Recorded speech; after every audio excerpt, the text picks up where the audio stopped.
दूर है यहाँ से चंद्रमा, आप तो सब जगह चले जाते हो। उड़ीसा आपके लिए क्या एक पांव फलांगों से पहुंच जाओगे। चलो। ठाकुर जी बोले देखो हम ऐसे नहीं चलेंगे। 8 बार भोग लगता है वृंदावन में हमारा, सुबह से रात्रि तक, और रास्ता में भी 8 बार भोग की व्यवस्था करो तो हम चले।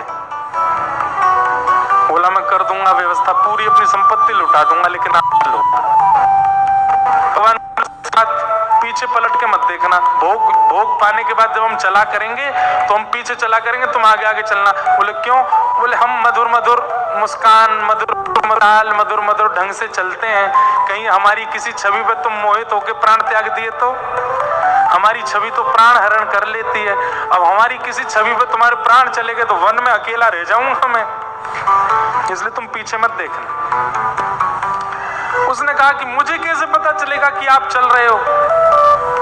ठाकुर जी बोले हम नूपुर पहन के चलेंगे, नूपुरों की आवाज आएगी तुमको। तो ठीक है। महाराज के रात्रि में ही निकल पड़े।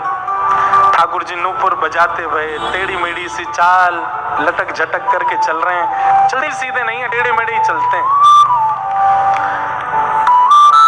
जैसे भोग पाने की इच्छा होती तो ठाकुर जी ने एक वंशी का रौ कर देते तो वो समझ जाता कि अब इनको भोग की इच्छा, तो वहीं रुक के चूल्हा चेताते, कुछ बनाता, ठाकुर जी को पवाता।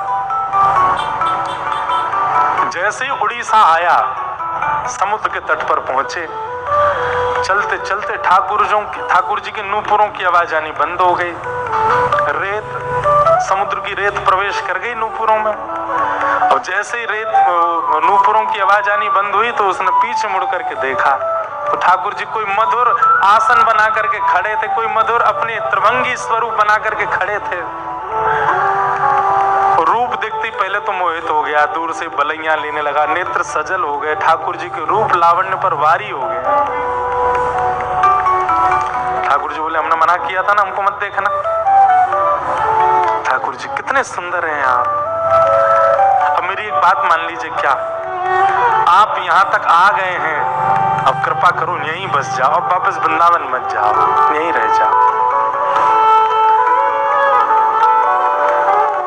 ठाकुर जी स्थिर हो गए। ठाकुर जी बोले अब हम आगे नहीं जाएंगे। बोले 5 किलोमीटर रह गया गांव मेरा, नेक और चल दो।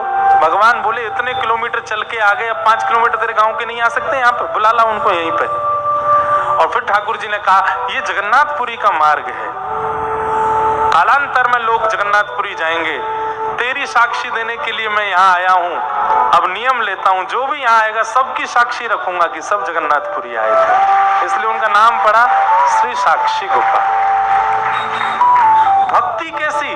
आप ठाकुर जी के पीछे चले नहीं, ठाकुर जी आपके पीछे चलती है। आपके प्रेम में विवश होके, आपके भाव में विवश होके, आपकी श्रद्धा में विवश होके ठाकुर जी चलती है आपके पीछे। प्रेम